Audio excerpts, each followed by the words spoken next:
श्रीमद् भगवद गीता का तीसरा अध्याय कर्म योग के रूप में जाना जाता है, जिसमें भगवान श्री कृष्ण अर्जुन को कर्म का महत्व समझाते हैं और उन्हें योग में समर्पित रहने की सीख देते हैं। इस अध्याय में कुछ महत्वपूर्ण लर्निंग हैं। 1. कर्म का महत्व। भगवद गीता के इस अध्याय में भगवान कहते हैं कि कर्म का त्याग नहीं करना चाहिए, बल्कि कर्मों को निष्काम भाव से करना चाहिए। यह तब होता है जब हम किसी कार्य को फल की आशा किए बिना करते हैं। 2. देवता की उपासना। अध्याय में देवताओं की पूजा करने का भी वर्णन है और यह बताया गया है कि अगर कोई व्यक्ति किसी देवता की पूजा करता है तो भी वह अंत में मुझे ही प्राप्त करता है, क्योंकि सभी देवताएं मेरे ही अंश हैं। 3. कर्मों का योग। इस अध्याय में कर्म को योग के रूप में वर्णित किया गया है, जिसका मतलब है कि हम कर्म को ध्यान और आत्मा के साथ जोड़कर करें ताकि हम अपनी आत्मा को पहचान सकें। 4. भक्ति का मार्ग। इस अध्याय में यह भी बताया गया है कि भक्ति का मार्ग भी कर्मों के माध्यम से हो सकता है। जब हम कर्म को ईश्वर के लिए समर्पित करते हैं तो वह भक्ति का रूप ले लेता है। 5. निष्काम कर्म।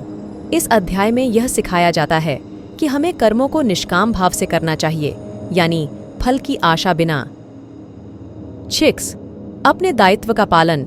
इस अध्याय में यह बताया गया है कि हमें अपने दायित्व का पालन करना चाहिए और कर्मों को उसी भावना से करना चाहिए। 7. आत्मा की पहचान।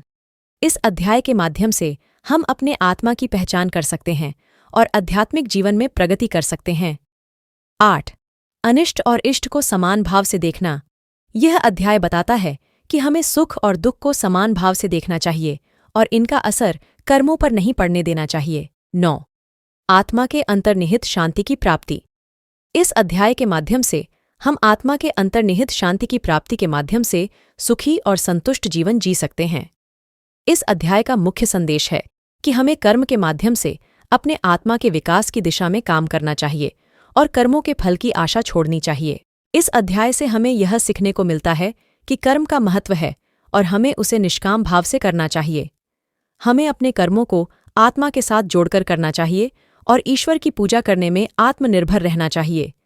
इससे हम आत्मा की आदर्श यात्रा पर निकल सकते हैं और अपने जीवन को धार्मिक और सफल बना सकते हैं। हमारा चैनल एक आध्यात्मिक सफर का हिस्सा है जो आपको आत्मा के गहरे अर्थ और शांति की दिशा में मार्गदर्शन करेगा।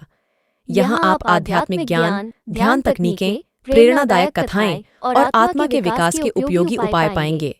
हम एक परिवार की तरह हैं जो साझा करता है और आपके साथ इस आध्यात्मिक सफर का आनंद लेता है, ताकि आप अपने जीवन को सजाने और आत्मा की ऊंचाइयों को प्राप्त कर सकें। तो चलिए हमारे साथ सेफ टॉक जोन ऑनलाइन